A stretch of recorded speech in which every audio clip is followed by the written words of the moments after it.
ഇപ്പം നമ്മൾ first stock നോക്കുവാണെങ്കിൽ നമുക്ക് 8% ഗ്രോത്ത് ഉണ്ട്. മോർ ദാൻ നമ്മുടെ FD റേറ്റിനെക്കാട്ടും ഗ്രോത്ത് ഉണ്ട് ഒരു വർഷത്തിൽ. സെക്കൻഡ് സ്റ്റോക്ക് നോക്കുക 79% ഗ്രോത്ത് ഉണ്ട്. വളരെ ഹ്യൂജ് ഗ്രോത്ത് ആണ്. തേർഡ് സ്റ്റോക്കാണ് 165%. അതൊരു മൾട്ടി ബാർക്ക് സ്റ്റോക്കിലോട്ട് നമുക്ക് ആവുകയാണ്. 200% ഇപ്പം തന്നെ അടുത്ത് വരികയാണ്. അടുത്ത സ്റ്റോക്കാണെങ്കിൽ -17%. ഒരു സ്റ്റോക്ക് മാത്രമേ നമുക്ക് ലോസിലുള്ളൂ. ഏറ്റവും നല്ലൊരു കമ്പനിയാണത്. പക്ഷേ നമുക്ക് ഇപ്പോഴത്തെ മാർക്കറ്റ് കണ്ടീഷൻ താഴെ കിടക്കുന്നതാണ്. ഇപ്പോൾ സൈക്കിൾ നടക്കുന്ന ഇതാണ്. മാർക്കറ്റിൽ ഇറങ്ങുന്നവർക്ക് അത് ഡീറ്റെയിൽ ആയിട്ട് അറിയാം. മെമ്പർഷിപ്പ് ചാനൽ ചെക്ക് ചെയ്താൽ എന്തുകൊണ്ട് ഈ സ്റ്റോക്ക് എങ്ങനെയാണ് ഈ സൈക്കിൾ വർക്ക് ചെയ്യുന്നതെന്നൊക്കെ അതിനകത്ത് പറഞ്ഞു കൊടുക്കുന്നുണ്ട്. പിന്നെ നമുക്ക് അടുത്ത അഞ്ചാമത്തെ സ്റ്റോക്ക് 25%. അതും നമുക്ക് ബാങ്ക് റിട്ടേൺസ് ഒക്കെ കൂടുതലാണ്.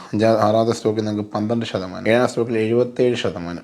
ഇപ്പം നമ്മുടെ ടോട്ടൽ ഇൻവെസ്റ്റ്മെൻറ്റിന് ഇപ്പം ഇതിൻ്റെ ആവറേജ് നോക്കുമ്പോൾ ഇൻവെസ്റ്റ്മെൻറ്റ് പ്ലസ് ഈ ഒരു പെർസെൻറ്റേജ് വെച്ച് ആവറേജ് ആണ് 51.22% ഒരു വർഷത്തിൽ നമുക്ക് കിട്ടുന്ന പ്രോഫിറ്റ്. അപ്പം ഞാനൊരു സിവിൽ എഞ്ചിനീയറാണ്. 12 hours ഡ്യൂട്ടി ചെയ്യുന്ന ഒരാളാണ്. അപ്പം ഞാൻ ജോലി ചെയ്ത് എനിക്കിത് ചെയ്യാൻ പറ്റുമെങ്കിൽ നിങ്ങൾക്ക് സിമ്പിളായിട്ട്